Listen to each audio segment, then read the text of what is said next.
اگر آپ کے حالات نہیں بدل رہے تو اس میں سارا قصور قسمت کا نہیں ہے۔ ہر چیز میں قسمت کو مورد الزام ٹھہرانا چھوڑ دیں۔ کچھ نہ کچھ قصور آپ کا اپنا بھی ہے، اور وہ اس طرح کہ اگر آپ کے ہاتھ میں موبائل فون ہے اور پھر بھی آپ کچھ نہیں کما پا رہے تو آپ کچھ نہیں کر رہے، صرف بیٹھے بیٹھے یہ سوچ رہے ہیں کہ کاش میرے حالات بھی بدل جائیں، کاش میں بھی وہ سب کچھ حاصل کر سکوں جو میں نے سوچا تھا۔ تو اس کے لیے آپ کو کچھ نہ کچھ کرنا پڑے گا، تبھی یہ سب ممکن ہوگا۔ اور ہر چیز کا ذمہ دار ایک دوسرے کو مت ٹھہرائیں۔ اپنی سستی کی وجہ سے آپ کچھ نہیں کر پا رہے تو اس میں آپ کا بھی قصور ہے۔ آج کی ویڈیو میں آپ لوگوں کے ساتھ 3 ایسے آئیڈیاز شیئر کروں گی جو آپ کے لیے بہت اہم ہیں۔ ان میں سے کوئی بھی کام آپ شروع کر سکتی ہیں جو انشاءاللہ آپ کو مالی خود مختاری دے سکتا ہے۔ سب سے پہلی بات یہ ہے کہ اپنے ذہن میں بٹھا لیں کہ آپ نے خود کچھ کرنا ہے۔ سب سے پہلے آپ نے سستی سے جان چھڑانی ہے۔ آپ کو خود کو موٹیویٹ کرنا ہوگا، خود کو یہ یقین دلانا ہوگا کہ میں سب کچھ کر سکتی ہوں۔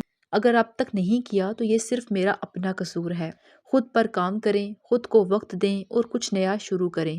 تو جو بھی کام کریں کنسسٹنسی کے ساتھ کریں۔ یہ نہ سوچیں کہ یہ نہیں چلے گا، بلکہ یہ سوچیں کہ انشاءاللہ میرا کام ضرور چلے گا۔ پازیٹیو سوچ رکھیں۔ جو لوگ شروع سے ہی ڈر جاتے ہیں وہ کبھی کامیاب نہیں ہوتے۔ اور دوسری اہم بات کہ کام خاموشی سے کریں، شور نہ مچائیں۔ جب آپ 90% کام مکمل کر لیں تب لوگوں کو بتائیں۔ اب آتے ہیں ان کاموں کی طرف جو آپ شروع کر سکتی ہیں۔ سب سے پہلے ہیئر آئل کا بزنس۔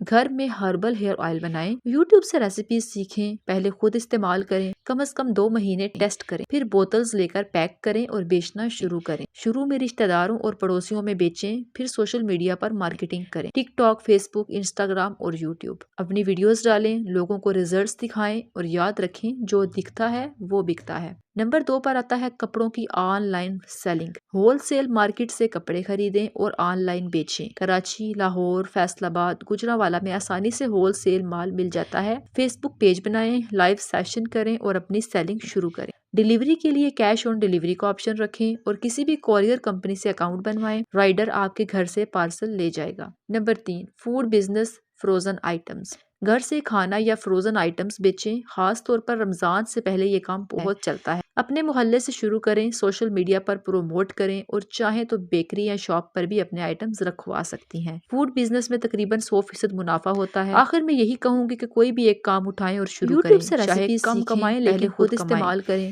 یہ احساس بہت قیمتی ہوتا ہے۔ میں نے خود دیکھا ہے کہ جن خواتین کے شوہر اچھا کما رہے ہوتے ہیں وہ بھی کچھ نہ کچھ کر رہی ہوتی ہیں، کیونکہ یہ ان کی اپنی تسکین ہوتی ہے۔ تو آج کے لیے بس اتنا ہی۔ امید ہے کہ آپ کو ویڈیو پسند آئی ہوگی۔ پسند آئے تو لائک اور شیئر ضرور کریں، اور اگر چینل پر نئے ہیں تو سبسکرائب کر دیں۔ انشاءاللہ کل ایک نئی ویڈیو کے ساتھ دوبارہ ملاقات ہوگی۔ اپنا خیال رکھیں، مجھے دعاؤں میں یاد رکھیں۔ جزاک اللہ، ٹیک کیئر، اللہ حافظ۔